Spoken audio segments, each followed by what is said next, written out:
after 3 draws and 2 clean sheets, there were some shoots of optimism and a little bit of positivity heading into Tuesday's match with Middlesbrough, but that all fell by the wayside with a woeful 4-1 defeat.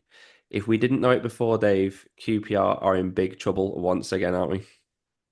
Oh yeah, massive trouble. I mean, like you say, there was some optimism after the weekend. They were quite good against Sunderland, right? Probably should be looking to win a game against 10 men, but the performance was a lot better. But from the first minute against Middlesbrough, we were just so lackluster again.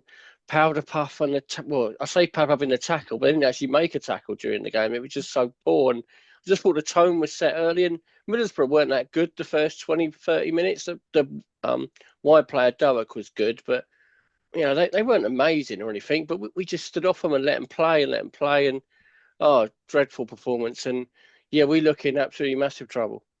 Yeah, the nature of the defeat. I mean, we played okay for about 5 minutes before half time. Mm. The other 85 minutes were as bad as anything we've seen this season. I didn't think we'd get here so quickly, but we knew it was a tough run of fixtures. I guess it was coming.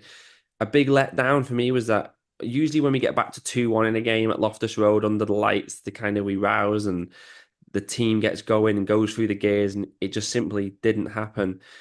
The way we crumbled at the end of the game as well, very reminiscent of some games under Gareth Ainsworth early last season.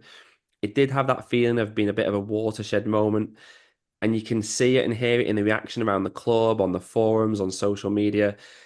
It's safe to say that the proverbial poop has hit the fan, shall we say, to put it kindly. Yeah, definitely. I think you're right. When we got back to 2-1, I mean, the goal was like an accident, wasn't it? I mean, God knows how we actually scored that. But there was no reaction. There was no, right, we've got ourselves back in the game. Let's go and get ourselves a point here. They just sat back again and stood off Middlesbrough again. And Middlesbrough couldn't believe their luck. They were just like, we'll run the clock down. And they got chances eventually to finish this off. And it did feel like one of those moments last night. The crowd really turned on them last night, on a lot of the players and on a lot of things. It wasn't a great atmosphere towards the end, understandably. Um, yeah, it did feel a big night. Here we are again. We're like mid-November. We haven't won at home. We've only won one game all season, and I don't think you could say from the what we played 14 games. I can't think of one game we played this season where I thought we really deserved to win that today. I don't think there's been one. Plymouth maybe but even in the Plymouth game they had chances as well. So a draw is probably about right. We it's not been good enough all season. Even in pre-season, we were rubbish in most of the pre-season games, to be honest, and lost most of them. It's really worrying, and it does feel like it's a big moment. That international break that's coming up. I've always said in here I really like the manager, but I think he could be in serious trouble in the next week or so. Yeah, it kind of felt like everything that we've been trying to like cling to, trying to be encouraged by, anything we were trying to be positive about, just evaporated in that Middlesbrough performance. I mean, if you watch Brian and George in the preview show just earlier this week, they were both encouraged and they were trying to Yeah. be positive. It's hard to be like that now. And it feels like the draws and the clean sheets were only positive if we backed them up, and we didn't. And that's why obviously we're all going to be concerned now. And Marty Cifuentes, he got his team selection wrong last night, I feel, particularly with Santos, didn't he? Yeah, I mean, it didn't work. I mean, he was kind of left out to dry. But for me, it comes down to a point as how have you got to a point when your options at left back is a right back who's not even your first choice right back or a winger? Come on, surely there should be something. You should have another left back in the building. There doesn't seem to be one. Um, you know, it would have helped. I mean, let's be honest, Santos had a really poor game and he was torn to pieces and deservedly taken off at half time. But one of the senior players could have maybe helped him, not left him one on one every time against that winger who was just beating him for fun.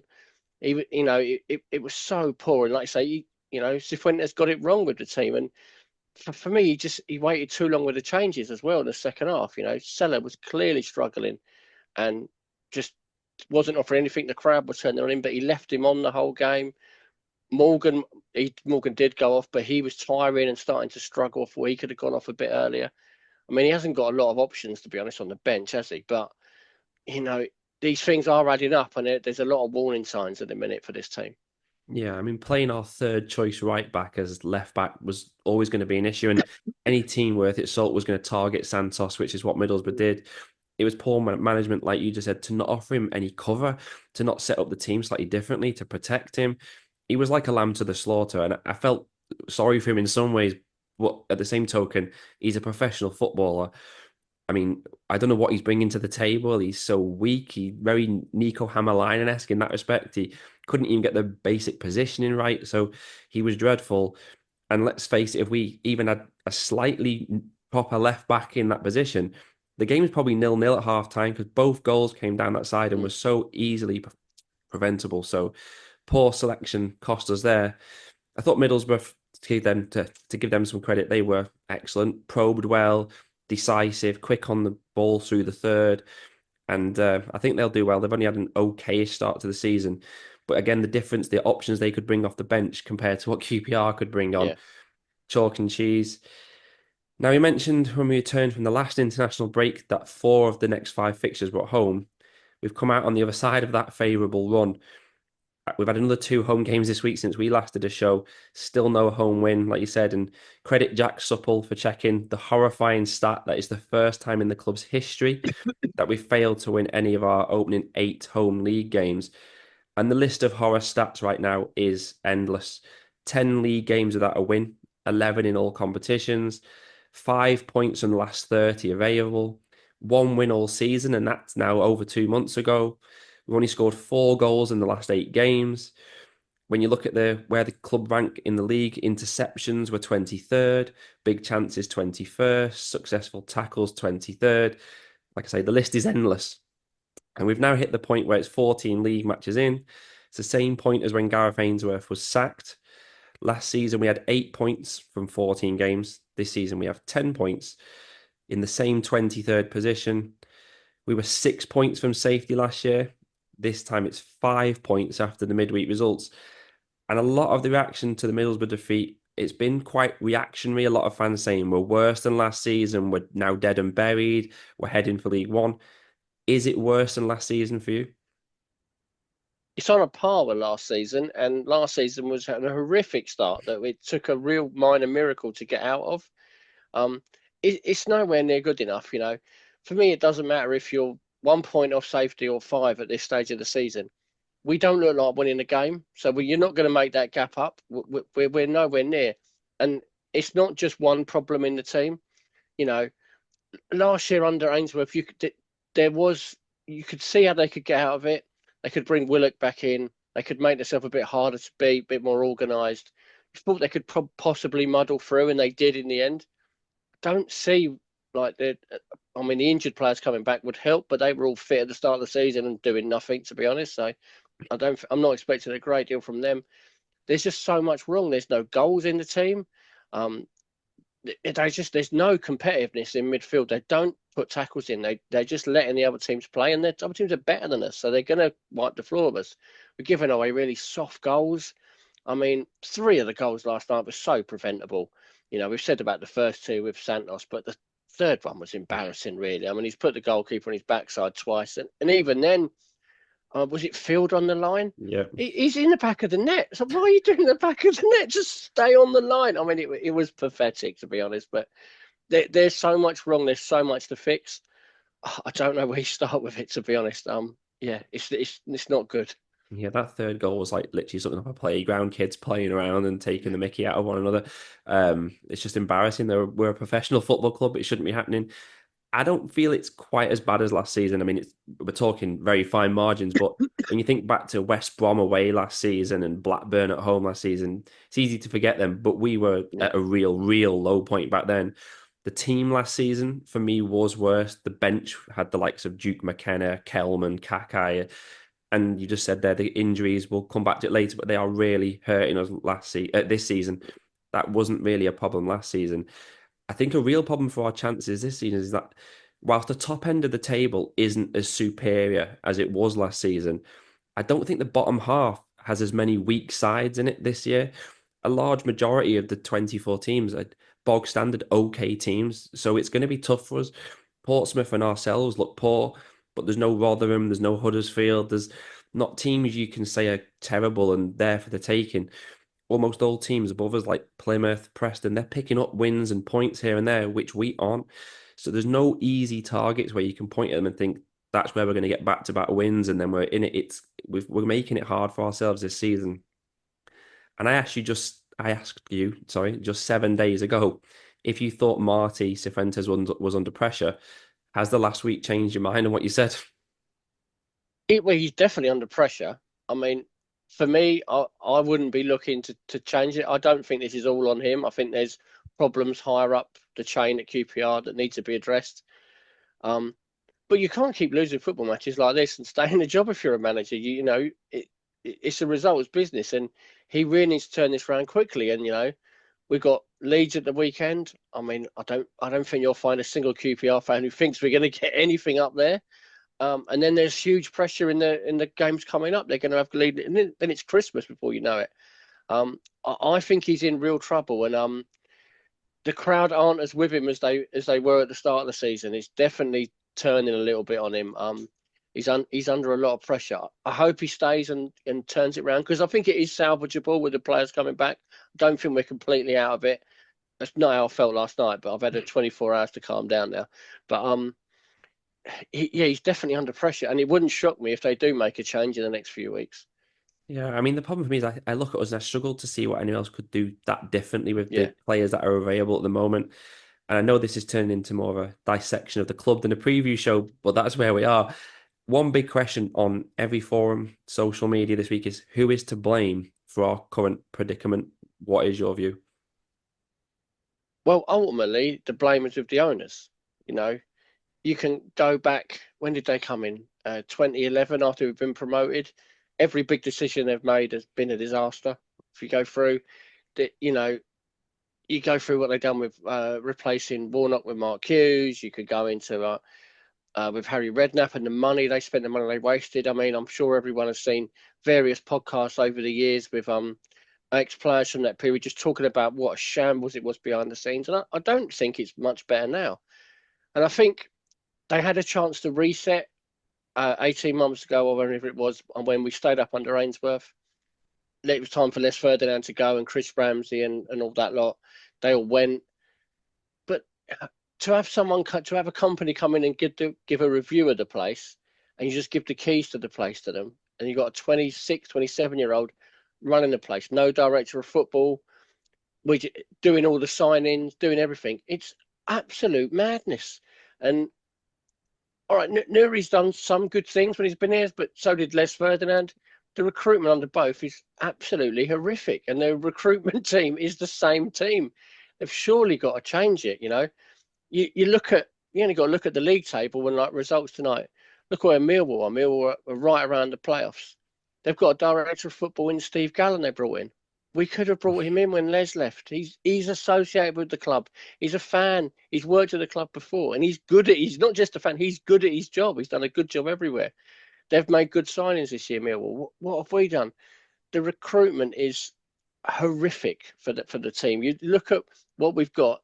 This team needs major surgery in January if we're going to stay up, and you shouldn't be in that position again. And we've spent a lot of money doing it. Sorry, Yeah, that was a rant. Sorry. no, no, God, you made so many good points there. January, goodness me, it's whether you trust the people who are making the decisions right now to bring in the right players this time.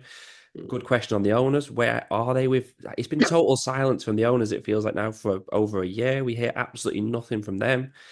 Christian Nori, you're right. He's writing the tune, playing the tune, singing the tune all by himself. And he said, didn't he, in the fans forum? I mean, geez, how different would the fans forum be if it was held now compared to just over a month ago?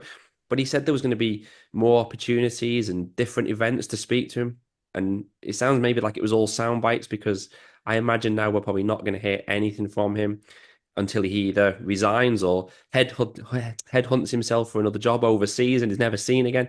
I sense that's kind of the direction it's going to head for him if the club keep spiraling out of control of the way it kind of feels.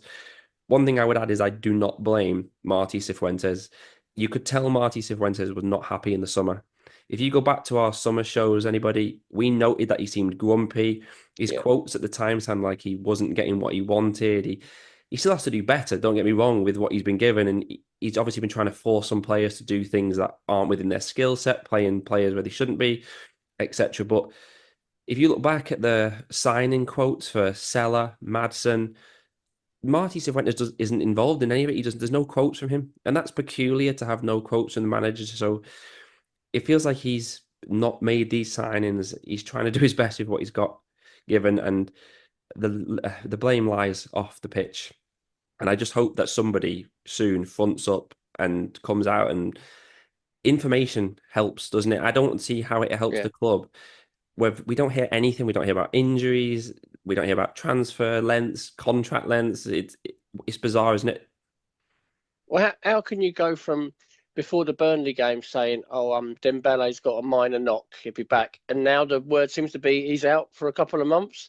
Well, how did that happen? Why didn't you just say that from the start? Why have we got to find out just before kickoff each week who's injured and who's not? You know, we're not Real Madrid or Man City. It doesn't really matter if it's Morgan playing or Madsen in midfield if one of them's injured. It's not going to make that much of a difference to the opposition. It's not like Rodri or Haaland or someone. You know, what are we trying to hide here? It's ridiculous. And these little things add up. There's been a lot of little things with Nuri. He said about the Cifuentes stuff.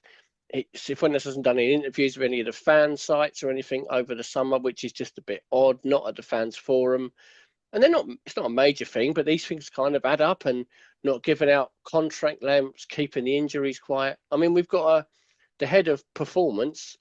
He lives out in Dubai. He's not even at the club. I mean, no wonder everyone's injured. It's too much like things going on, and we're just not being told a lot of stuff, and it just adds up and adds up. And when the team's not winning, you get an absolute explosion from people, and that's what they're facing now. Yeah, I mean, it's all right, that isn't it, when you're winning matches, but as soon as you're Yeah, not, you've created animosity, and it's of no benefit to anybody. The fans and the club need to be on the same page. And you're right about the staff as well. I mean, the team photo, the embarrassing amount of staff we have for a club that can't even win one home game. Again, who's accountable for that? Oh, let's try and get back to the football for a moment, have a quick chat about Leeds. The oh head-to-head god. between the sides is quite odd. No draw in the last 9 meetings, so maybe hopefully we're due one. Last draw was back in 2017. In the last 5 meetings, only one of the sides has scored, so the odds are you don't want us to concede first in this one. We have a pretty decent record against Leeds. We won the last 4 matches at Loftus Road, and the last 3 of them at Loftus Road without conceding, which obviously culminated in the 4-0 win back in April. The issue is this is away from home. QPR haven't won at Elland Road since Clint Hill scored the only goal of the game back in 2013, and that was our only win here since 1995. Make of all of that what you will, as usual. But what have you made of Leeds' start to the season? Yeah, I mean, they've been as expected, really. I mean, they did lose a fair few players in the summer, but they're still one of the best squads in the division, and probably one of the best managers as well. Someone who's got a good history getting teams promoted. So I think they were always going to be there or thereabouts this year, and that's kind of where they are. They're not quite flowing yet to kind of run away with things, but they're going to be in the top four, you'd think, this season, pushing for promotion. And you know, there aren't many harder games you can get in this league than Leeds away and the state we're looking at the minute. And you know, you can't hide behind it. We thrashed them 4-0 at home to basically deny them promotion last year. They're not going to be going easy on us, are they? They're going to be wanting to beat us after that game. So yeah, this doesn't look promising, to say the No, least. definitely not. I mean, they're generally hard to beat. They were 8 unbeaten. I know they lost in midweek, but Mm, like I say, 8 unbeaten prior to that. Very Burnley-esque, I think. Quite a lot of yeah, draws, not conceding many, lots of clean sheets. Like you said, not in top gear, but still third in the league. So that's ominous. And the only matches they've lost have been to Burnley and Millwall, both 1-0. Because they've lost in midweek, do you think that makes it a worse time to play them now? probably because you're probably going to get a reaction from them. I mean, it was only a 1-0 loss, and Millwall flying at the minute, so it's not the worst, most unexpected result for them. Um, you know, they'll see this surely as a comfortable win. That's the chance we've got, that maybe that they're not at it, and they start off a bit lethargic and don't go for us. But it's grasping at straws a bit. I think Leeds, even at 50%, should beat this QPR side, and I imagine they'll be full at it at the weekend. Yeah, they should be beating QPR. I mean, depending what figures you read, they bought in close to £150 million in transfers during the summer, Mm, spent over 30 million in return. So they may be in the same league as QPR on paper, but it highlights how hard it is to compete with clubs, doesn't it, when they're doing business like that? yeah, I mean, those sales they've done would hurt any side. I think maybe on paper they look a bit weaker than last season.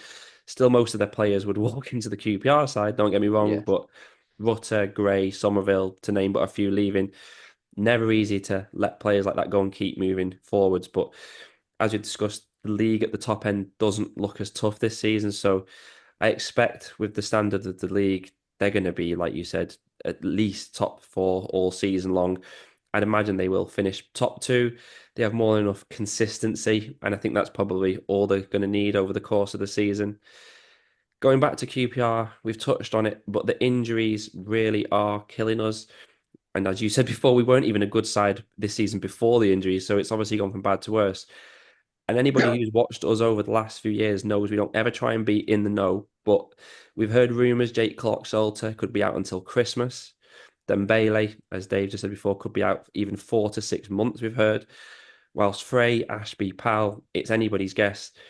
But if any of them are ready, would you risk them now with 2 weeks off afterwards? Yeah, probably not. To be honest, with how it is, if we had our strongest team out, you'd have a chance at Leeds again, something. But I wouldn't be risking players. Clark Salter, he's often injured, and he seems to play one game, then he misses 3 or 4. Last year he was a bit more consistent, but that's gone out the window again now. Yeah, I mean, I don't think that the team will be hugely different to what we saw the other night. Unfortunately, I think that's kind of where we are at the minute, and which is an absolute mess. But like we said before, they won't tell us about any injuries. Who knows? Is Ashby a minor thing? Will he be out for 6 weeks? Who knows? He limped off the weekend. Chair didn't look too clever when he went off at half time against Middlesbrough. So yeah, it might even be even weaker than it was for the Middlesbrough game. Yeah, Ilias Che took a hell of a knock to the knee. I don't know how he carried on. I thought he looked like it was one of those where you're thinking he's out for the season here when he was like Mm. punching the turf, but he got back up and then didn't come back for the second half. But he doesn't look right anyway, does he? No, he's nowhere near it at the minute, Chair, and you know he can be very frustrating to watch even at his best. But this season he's just going into so many blind alleys, just running into crowded areas all the time, picking the wrong pass. He's been quite poor, to be honest, since he come back. So you know. I hope the injury isn't serious. I hope he's back, back soon. It'll be great if he plays at the weekend, but he's nowhere near what he can be at the minute. Yeah, absolutely not. And in midfield, Jonathan Moran, he looked excellent against Sunderland, but there's just no consistency because the overall midfield seemed to get positive reviews on Saturday, but by Tuesday, the midfield is nowhere. Touching it before, they only made 8 tackles between them. And Nicholas Madsen, we've tried to be patient on these shows, but goodness me, there's some stats on the screen now. No tackles, no ground duels won, no aerial duels won. He won't start this game really after that, surely. I don't know if we've got anyone else to come in, so he might do. For me, both the last 2 games, his performance was summed up in the first 2, 3 minutes against Sunderland at the weekend. He won a 50-50 ball early, got stuck in, won the ball, and we was off and playing. You thought, well, hello, he's interested here. And he was a bit more physical. He was a bit more competitive. He looked a lot better. Not brilliant, but he looked all right. He looked like a footballer. Against Middlesbrough, the first minute, he sort of backed out of a tackle. For, oh, no, I don't want to get hurt here. And he just went missing for the whole game. And you think, we've spent a couple of million on this bloke. Well, how have they done that? He was so poor again. And again, he's another one. I was amazed he stayed on as long as he did because he was invisible. He was hiding all the time, not looking for the ball. And I don't know which version you're going to get. Like I said, the one against Sunderland looked like a footballer, looked like he was all right, not brilliant or anything. I'd rather that than what we saw against Middlesbrough. But the trouble is, there's no options. There's with the injuries. I mean, you've got an 18-year-old kid playing ahead of him for if everyone was fit, and that says a lot about him. Yeah, definitely. I mean, I just don't know how a midfielder cannot make a single tackle in a game. That has left me Mm. dumbfounded. It's almost impossible. You think he'd even just run into somebody by accident and it would count as a tackle. Yeah, It has to be the final straw. I would, you have to me, if the club have seen those stats or know of them, they have to drop him. You have to send a message, even if you bring in Benny or Lloyd and go two up front or something. Something has to be sent there. You cannot perform like that.